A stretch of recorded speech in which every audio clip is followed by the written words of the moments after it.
You're listening to the X-Zone Radio Show live and around the world on the Talkstar Radio Network. Visit us online at www.xzone-radio.com.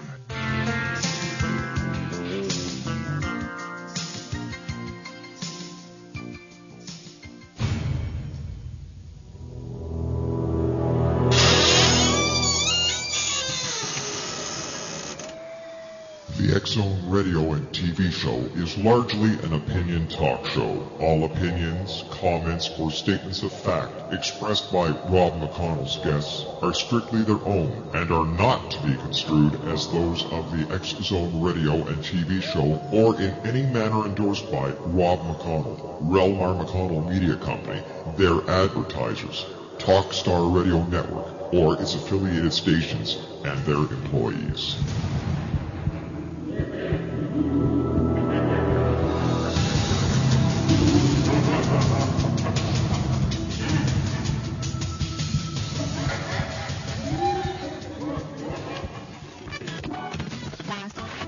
All Hit Radio.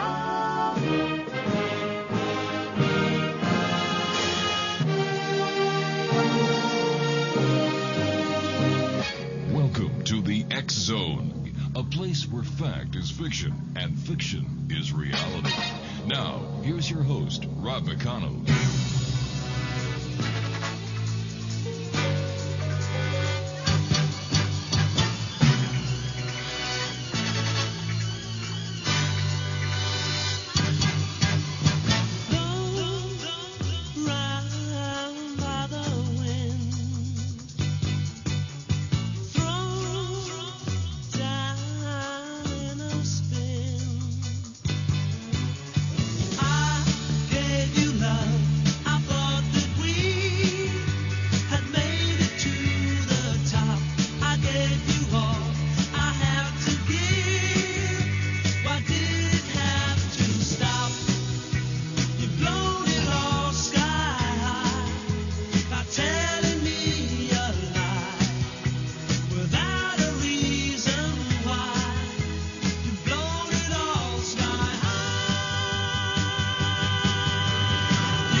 Welcome back, everyone. My name is Rob McConnell, coming to you live and around the world on the Talkstar Radio Network and our fine family, growing family of broadcast affiliates across Canada, the United States, Central America, the Caribbean, South America, the Pacific Rim, 21 Asian countries, and across Europe.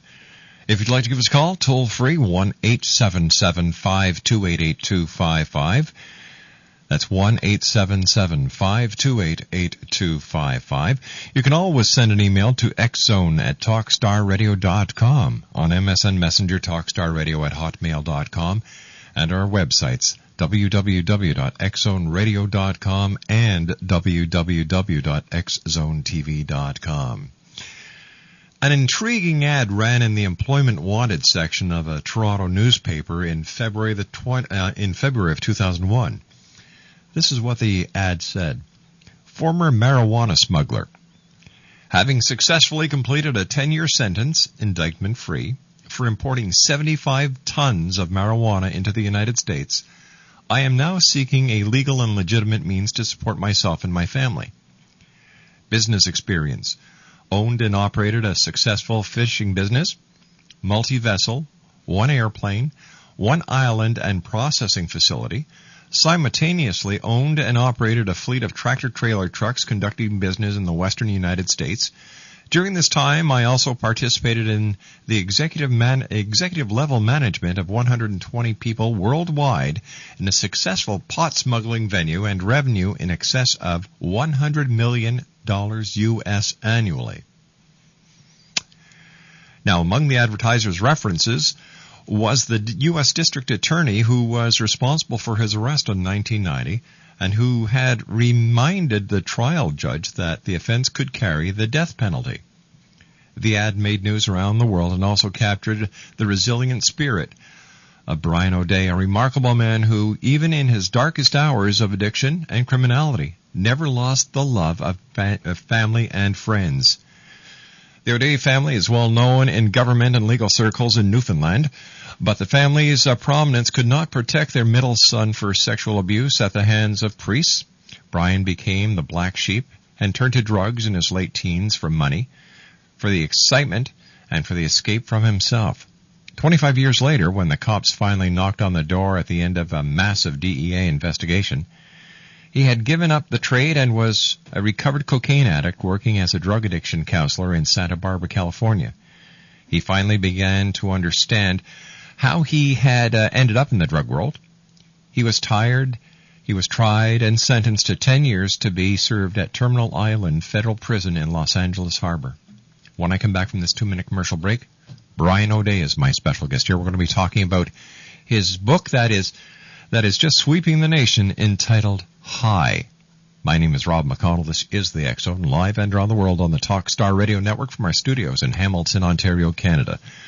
If you'd like to give us a call and speak with Brian, 1-877-528-8255. Now that is toll-free throughout the U.S., Canada, Alaska, and Hawaii at 1-877-528-8255. In 2 minutes, I return with Brian O'Day here on the X Zone, live from our studios in Hamilton, Ontario, Canada, on the Talkstar Radio Network.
From the pages of the Chicago Tribune to TV on Oprah, and this coming week on CNN, Brian O'Day is making the circuit. His book entitled High is destined to be one of the greatest success stories in the world of literature, I believe in the year 2009, and I'm sure beyond. It's a story of success. It's a story of torture. It's a story of abuse. It's a story of imprisonment. It's a story of business. It's a story that only one man can really tell, and that's my guest this hour, Brian O'Day. Brian, always great talking to you. Thank you very much for joining us, and congratulations on your book and the wonderful work that you're doing. Thanks, Rob. It's great to be with you, and it's great to talk with you once again.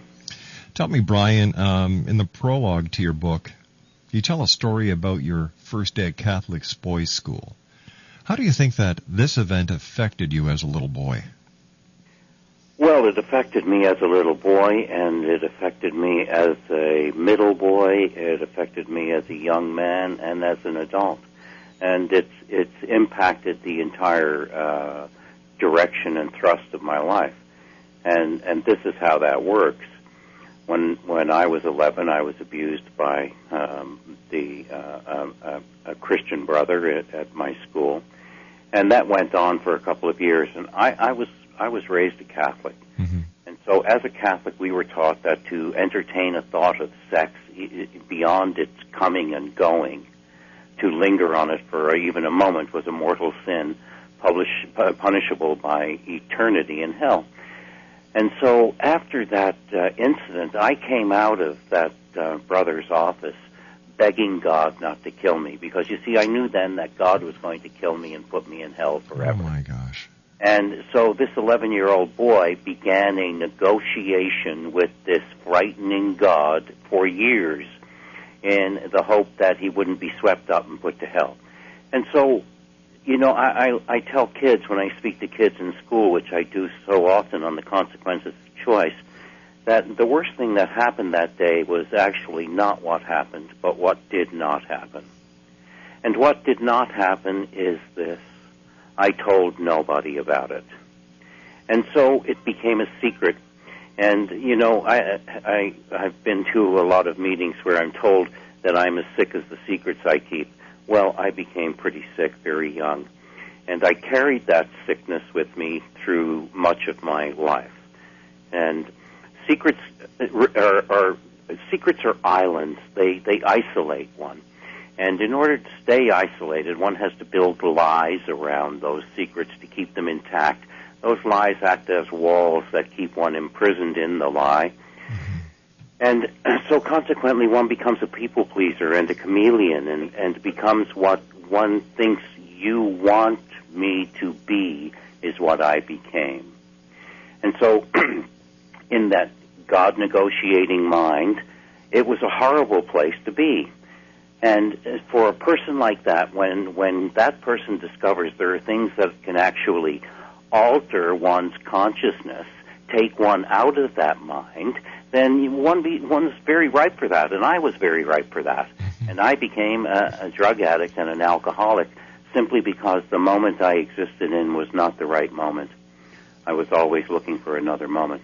Drugs and alcohol provide that. And when I say drugs and alcohol, I'm including tobacco in that as well.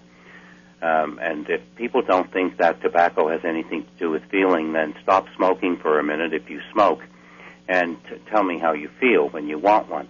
It's a mind-altering substance, and it's a consciousness-altering substance. And it's a horrible substance as well. Brian,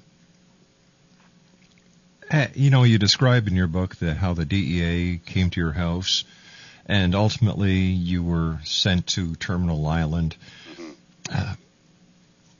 When you were in Terminal Island after your trial and the arrest with the DEA, how did you feel about that little 11-year-old boy? Well, it was just before, a couple of years before I ended up in Terminal Island, that I actually got to reacquaint myself with that 11-year-old boy. When I got sober, I had a heart attack on the eve of my 40th birthday, August 31st, 1988, from a coke overdose. My first sober day was my 40th birthday, and I'm delighted to say that I have not needed to do coke since that day. And good for you, pal. Thank you. So, but I must thank everybody else who's participated in my sobriety. But that, so in getting sober, I did a tracking of my life. I looked back to see where I came from and how did I end up where I was. And the track led right to there. It led to that moment, to that time, to that incident. And while I don't blame the individual because that individual was sick in his own way, that incident was the delineating factor that put me on a tangent off my track. And so it took me quite a while. It took 29 years for me to get to be reacquainted with that boy. And so by the time I got to go to Terminal Island, I'd done quite a bit of self-work. And so I got there, I was only frightened of what I had seen on television about American prisons. I was as frightened as you or anybody who knew nothing about prisons other than watching movies like American Me or some such movie. And so everything that I imagined was actually there, and even more frightening when I saw it for real. But Mark Twain said 99% of the battles I fought never took place.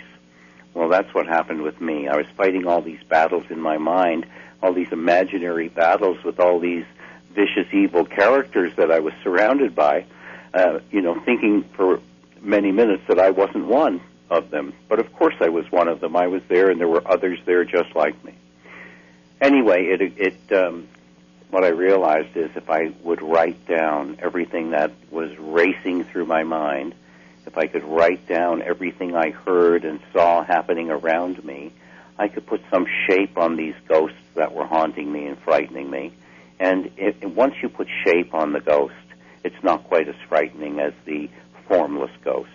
And so that's what I did, and I started writing, and it was, I didn't write intending to write, "Hi, Confessions of an International Drug Smuggler." I wrote to save my life. and I wrote to share with my friends on the outside who supported me what was going on inside there. And ultimately what happened, Rob, was in the writing of that, I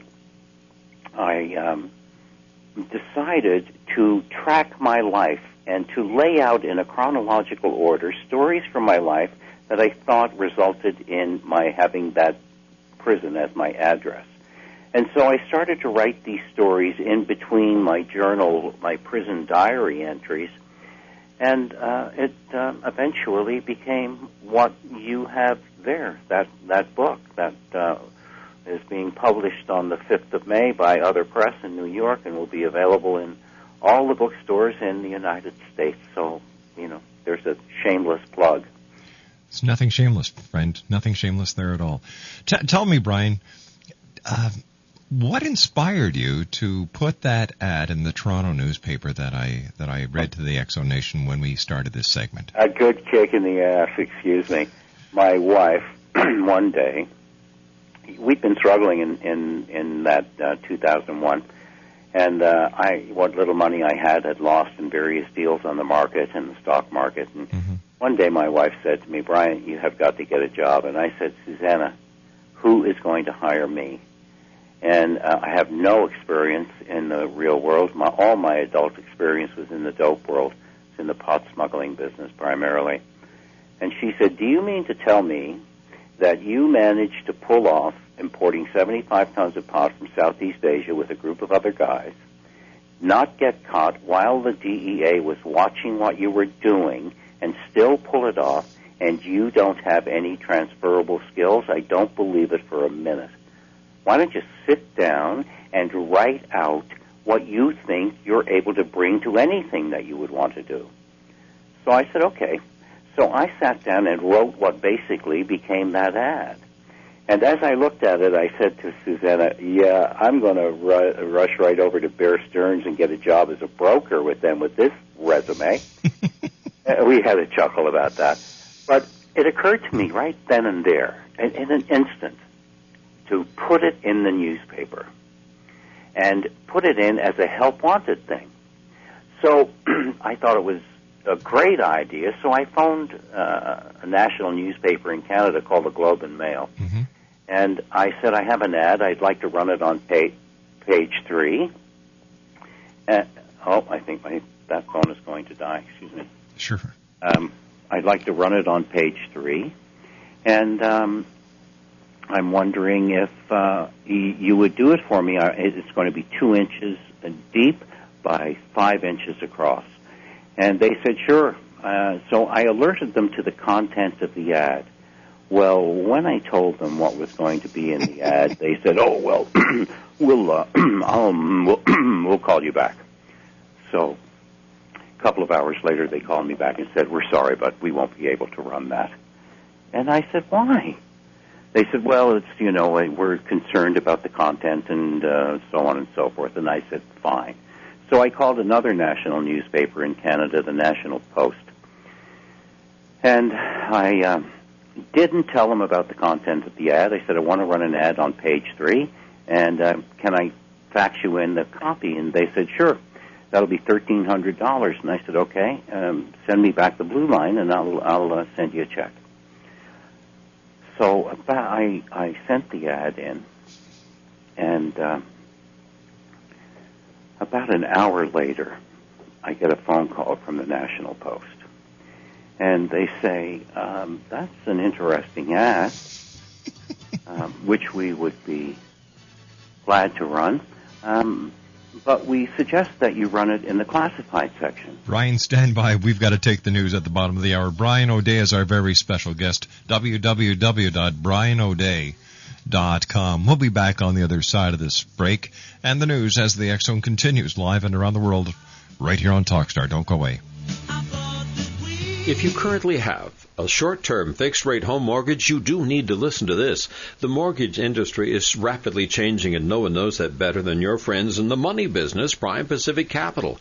Every day, new guidelines are making it more and more difficult for homeowners to refinance the current mortgage. Don't get caught with the high interest rate and increased payments once that loan automatically adjusts. Interest rates are still low. Call Prime Pacific Capital today and refinance into a long-term, low-rate fixed mortgage. No matter what your credit situation or what state you live in, Prime Pacific Capital will work to secure a new loan for you. Don't count yourself out until you give us a call. A loan specialist is standing by to assist you with your free consultation. Make that call today. 1-866-464-1800. 1-866-464-1800. Call Prime Pacific Capital at 1-866-464-1800. Whether it's the arrival of Planet X in 2012, the Earth's crazy weather cycles, our deadly global warming, Armageddon, UFOs, ETs, terrorism, the critical mass 2008 presidential elections, Dr. Jason Rand talks the talk and walks the walk. Being a twice-nominated Grammy record producer, recording artist, publisher, lecturer, UFO ET researcher and investigator, and best-selling author of The Return of Planet X, Mankind's Ongoing Legacy with a Brown Dwarf Star, Dr. Jason Rand truly does walk the walk and talk the talk. For more information on Dr. Jason Rand or to order The Return of Planet X, visit his website at www.returnofplanet-x.com or call 901-336-9660. And where will you be in the year 2012? You're listening to the X-Zone Radio Show live and around the world on the Talkstar Radio Network. Visit us online at www.xzone-radio.com.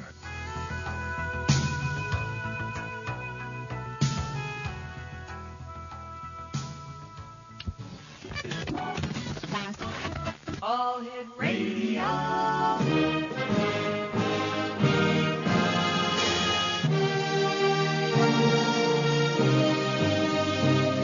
Welcome to the X-Zone, a place where fact is fiction and fiction is reality. Now, here's your host, Rob McConnell. Bring the wind to carry me over, lead me home to my town.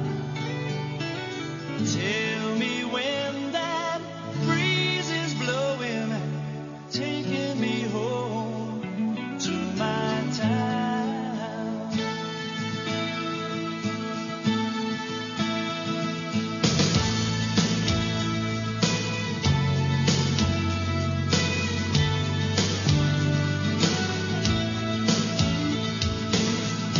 When I think of you, Scotia, there's a love that just bleeds in my heart.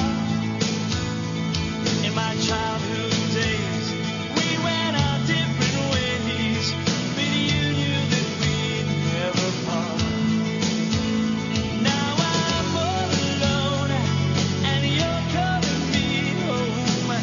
You knew our love could never. Brian O'Day is our very special guest this hour, Exo Nation. www.brianodea.com. That's BRIANODEA.com. And he is the author of Hi, Confessions of a Pot Smuggler.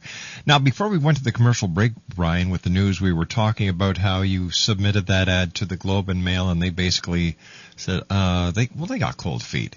But you submitted it to the National Post, and the Post suggested that you put the ad in the classifieds instead of the page 3. Right. They said for the same money, $1,300, I'd get it for a full week in the classified. And I said, yeah, but you know, page 3 is the page in the paper that you open. You look at the paper, you open the front page, and the first thing you see is the middle of page 3, and that's where I wanted it. And they said, Brian, wherever you run that ad, it's going to get read. Do not think about that for 1 second. Believe me, this ad's going to get a lot of attention. And so I agreed after having a chat with them, and Then about an hour later, I get a call from a reporter at the paper wanting to do a story on me, which ran on the front page of the National Post across the country on the Monday that the ad started to run. And I was on the front page of that paper for Monday, Tuesday, and Wednesday. And that ad created a stir. And this was before things floated around the world really quickly on the Internet like they do today. Mm-hmm. And yet it did still. And I got 600 responses to that ad. Wow. From all over the world. I got offers to smuggle organs out of the Caribbean to the United States. I got offers to smuggle dope. I got, probably 30 or 40 law enforcement agencies wanting me to come work for them. And on and on. And through it all, I was a guest on a late-night talk show on television. I met a guy, and through that guy, I met another guy. And within a matter of a couple of months, I was producing a television show called Creepy Canada, which is now all around the world as a show called Creepy. Yeah, I've heard about it. Yeah, I guess you have. You were a big part of it, as a matter of fact, if I may say so. Oh, thanks, buddy. So when did you decide to write the book? And here you are. It's the year 2009. This book is going to be released in May again. You've been on Oprah. You've done. I started doing research on on your book earlier tonight, and I found Chicago. I found it's all over the place. You're causing quite a stir. It is. I haven't been on Oprah yet, but we're working on that right now. Oh, I'm sorry. But that's okay. From your mouth to God's ear. Yeah, right. It is. It's my American publishers are doing an exceptionally incredible job in getting the word out there. My publisher, Other Press, and the woman who owns it, Judith Gurevich, she has put so much behind me, Rob. I'm honored and I'm challenged. And she's got two independent freelance publicists and marketers working on it, and an in-house publicist. The CEO of the company, Ellen Van Ook, is working on it. It just seems like full-time. I wonder, gosh, do they have other books they're publishing? Because they're sure paying a huge amount of attention to me. And through that attention, I've been getting incredible response. And I just got word today, actually, that the Random House, who distributes Other Press's titles, has put me in a catalog that they send to freshmen at all the universities in the country as a recommended read for this year. So we're expecting to get a wonderful response from that. And, I've got an editorial running in the Los Angeles Times next week. In the New York Post before the 5th of May, I'll have an editorial in there as well. And it just keeps coming. Entertainment Tonight looks like they're interested. Tell me, Brian, did you ever think it would take off like this? Well, I just want to make a living, Rob, and I in my wildest dreams it should take off. But in my normal everyday living with my beautiful family, I just, like every other person, my concern is to be able to support them. And anything after that, I've normally given it away. So I don't see that that's going to change much to my wife's chagrin.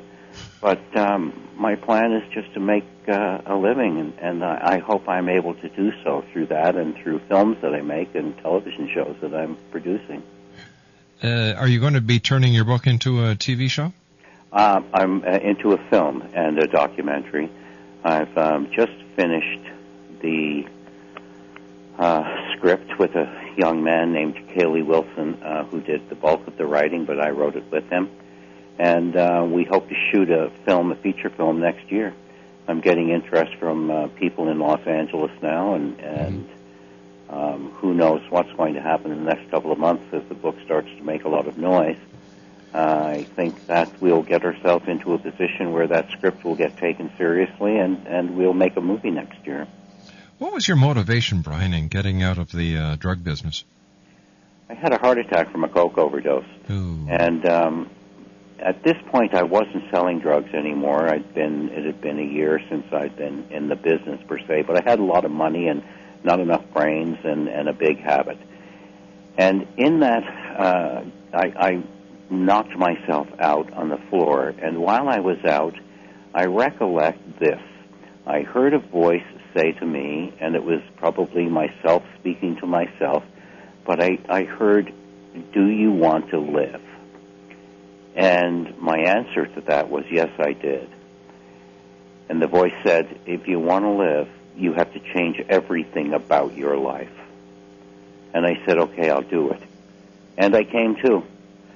And from that point forward, Rob, my whole focus was getting and staying sober. I was presented with a huge number of challenges from that day on.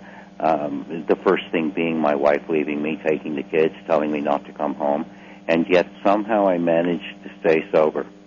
And regardless what was going on, regardless what was falling apart, regardless of the cops knocking on the door and threatening me with 30 to life, I wanted to stay sober more than anything else.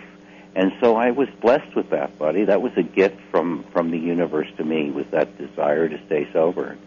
Somehow I managed to do so. And, my life just keeps getting better and better and better. The only problem in my life today is me. Of course, that's probably been the way most of my life.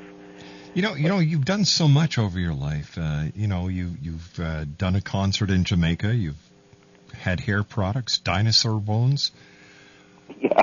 Yeah, why, how did you get into all these different entrepreneurial endeavors? I was just trying to make a living, I guess, and I'm a person who had difficulty working for other people. Mm-hmm. And so when you have difficulty working for other people and you don't have any particular talent per se, but you're fairly bright, if I may say so, then one looks for things to do, and ideas come to me. Mm-hmm.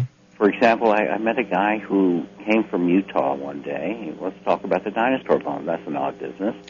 I met a guy who came from Utah one day when I was in California, and he had the most beautiful agatized dinosaur bone that he had made into jewelry that was just spectacular. So my friend and I were thinking, and he had a lot of raw bone, and he said, this is all over the ground out in Colorado and in Utah. In the Morrison Formation of the Colorado Plateau is actually where most of it was. And you could just walk around and pick up dinosaur bone everywhere. So my buddy and I were talking one day, and I said, you know what? This is the pet rock of the 80s. We could take little chunks of this dinosaur bone, embed it in a piece of lucite that looks like a pyramid, and sell it through National Geographic as real, authentic dinosaur bone provided for everybody. And people give a donation of $25 or $50 to the National Geographic Society, and they would get this. And so we were working this out with National Geo. I had 30 tons of it that I'd gathered up in my driveway. 30 tons? 30 tons, yeah. I 75 tons of pot, 30 tons of dinosaur bone. I'm a guy who goes in for tonnage. So in the midst of this thing, I needed money to do this. I needed $200,000 to develop the molds, to produce a bunch of them, and to make them available for National Geo. So I went to some friends of mine who were pot dealers. And while talking to them about that, an opportunity for that one last pot deal came up. And I couldn't resist it, Rob. I went for it and put the dinosaur bones down. They're still in my driveway in California. And I went off and did this 75 tons of pot that we pulled off, but, eventually got indicted for a couple of years later. I understand, Brian, that you brought in the 2 largest pot shipments into the United States in history. So they say. Certainly, that they know about anyway. Tell me, speaking about the drug situation now, as someone who was in the into the importing of drugs, how do you see the problems between the United States and Mexico being solved? Legalizing drugs. Drugs are the currency of illicit gang activities. Drugs are their money. Drugs are their currency. Drugs are traded for guns. All the guns that are being shot in Mexico and Canada come from the United States, I'm sorry to say. And these gangs operate only because they have currency, and that currency is drugs. Listen, Rob, I've never met, and I work with people who want to be sober every day. As a matter of fact, before this show tonight, I spent 3 hours outside a guy's house who was in there smoking crack and wouldn't let me in. I kept texting him, open the door, I'm freezing out here, let me in. And he kept texting me back, please go, please leave, don't, go away. And I stayed there for 3 hours until I got that guy to come out. Now that's what I do. This guy is a television producer. This guy has everything going for him. He doesn't want to do this, but he can't help himself. Why? Because he's sick.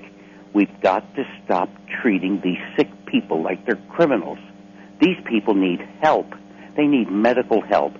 And so our problem is we are treating sick individuals with the hammer of law enforcement. Of course it's not going to change anything. I've never met anybody who didn't do drugs because they were illegal. So to think that if we legalize heroin and cocaine today, that the floodgates are going to open and everybody's going to rush in and do it, it's absolutely absurd. There's a drug that is legal today called methadone. Methadone is distributed to heroin addicts to help them lose the craving for heroin. But they have a craving for methadone that is beyond the craving for heroin by a factor of 10. It is the hardest drug in the world to kick. It is drug that is distributed by doctors to heroin addicts for profit. Okay? So, you know, when I hear these sanctimonious, alcohol-swilling, tobacco-smoking people telling me to put people in prison who use and sell drugs, I'm astounded at the hypocrisy and the inability of people to think beyond their noses when it comes to this subject. It's, Rob, the definition of insanity is doing the same thing, expecting different results. We have been doing the same thing in the drug enforcement world for far too long, expecting something different to happen. Why does it stay the same? I'll tell you why. Because the corrections lobby is the largest single lobby on K Street in Washington. They have a huge stake in things staying the way that they are. There's a lot of money to be made. There's private prisons. Yeah. Look, you want to find $300 billion to put back in the economy this year? I'm going to tell you exactly how to do it in very short order. Do it when we come back from this commercial break, Brian. I will. Brian O'Day is our very special guest. The name of Brian's book is Hi, Confessions of a Pot Smuggler. And his website is www.brianodea.com, BRIANODEA.com. And we'll be back on the other side of this commercial break with Brian O'Day as the X Zone continues live and around the world from our studios in Hamilton, Ontario, Canada on Talkstar.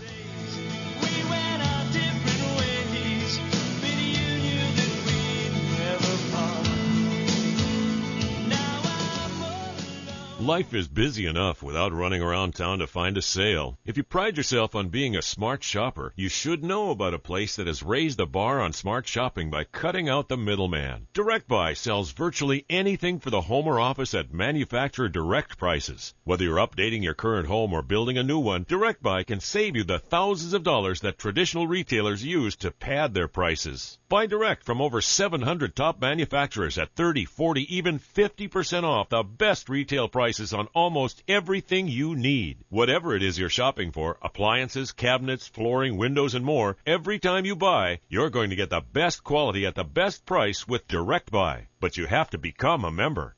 To get a visitor's pass to a local showroom and a free insider's guide to buying direct, call 800-593-2124 today. Again, that's 800-593-2124. 800-593-2124. Call now. Are you getting tired of all the bad news? Well, then take a break from the worries of the world and play the love game. It's time to focus on what is really important in our lives, our relationships. You deserve more love, happiness, and harmony in your life.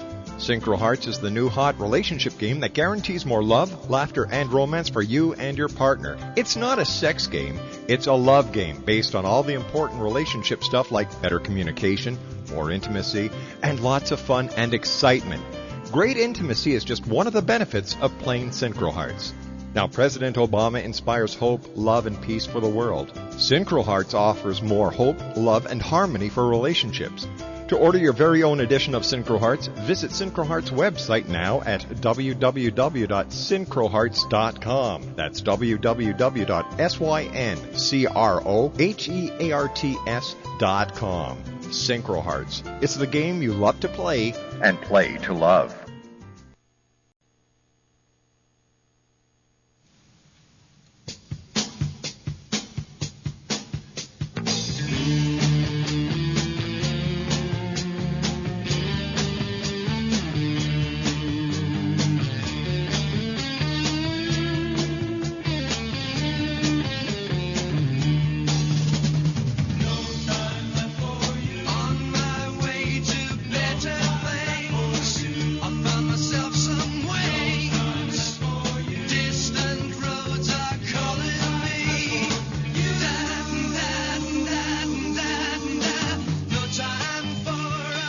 Welcome back, everyone. I'd like to take this opportunity of thanking all our guests tonight. Doug Elwell and I discussed Ireland in Mysterious Worlds.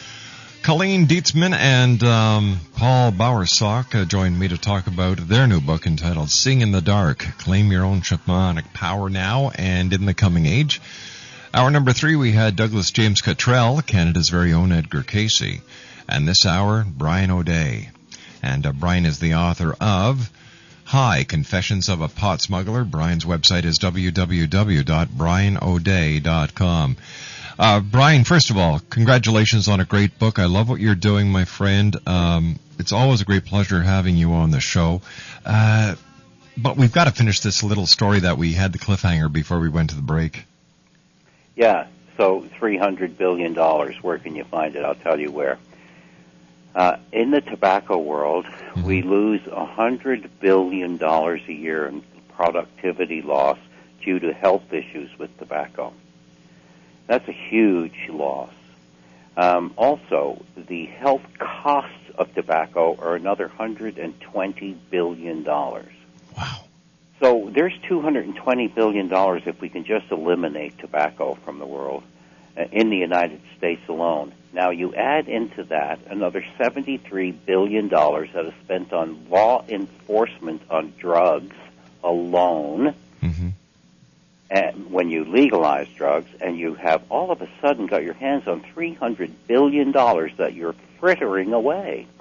Now, we could then turn around and take a very small portion of that money and direct it towards education and rehabilitation, medical rehabilitation, psychological rehabilitation of those who are having drug difficulty.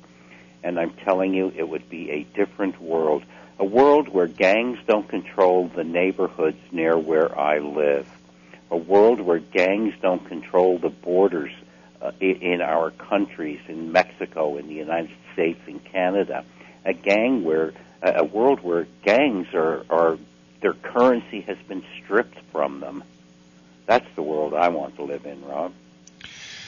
It's because of people like you, your book, your experience, and the warnings that you're giving the public, Brian, that I'm sure one day that is the world that we will all live in. I hope so. Thank you. From your mouth to God's ear. Brian, your book comes out in May. I'd love to have you back on in the middle of May so we can do an update. And if there's anything we can do for you here, my friend, just give me a call. Thank you so much, Rob. It's always great being with you, buddy. I love you. You're a wonderful guy, and your perseverance, and it's just so great to see you doing it and doing well. Well, I've had people like you teach me how. Yeah, right. Thanks, Rob. Take care, Brian. See you Brian O'Day, www.brianoday.com. I had the great pleasure of working with Brian. He was the executive producer for the Creepy Canada series that is still on Discovery, OLN, and channels around the world. So he started it all. He was Creepy Canada was before all the other paranormal shows, and it was Brian's vision. That's it for tonight, everyone. I'd like to take this opportunity of also thanking my producer at Master Control, Melanie. Thanks, Mel, for keeping us up on those 4 big satellites in the sky, Galaxy 4R, Telstar 7, Aglia 2, and on G3, and, of course, on TalkStarRadio.com, streaming audio. To my wife and senior producer, the lovely Laura Rogers, thank you, sweetheart. To my daughter, Stephanie, our segment producer, thanks, Steffi. And to Rob in Scarborough, thanks, partner, for keeping everybody in hand and in tow and in check at XZoneTV.com. I'll be back tomorrow night at 10 o'clock, and as I always say, take care of each other. And until tomorrow night, always keep your eyes to the sky and your heart to the light. Good night, everyone. Take care.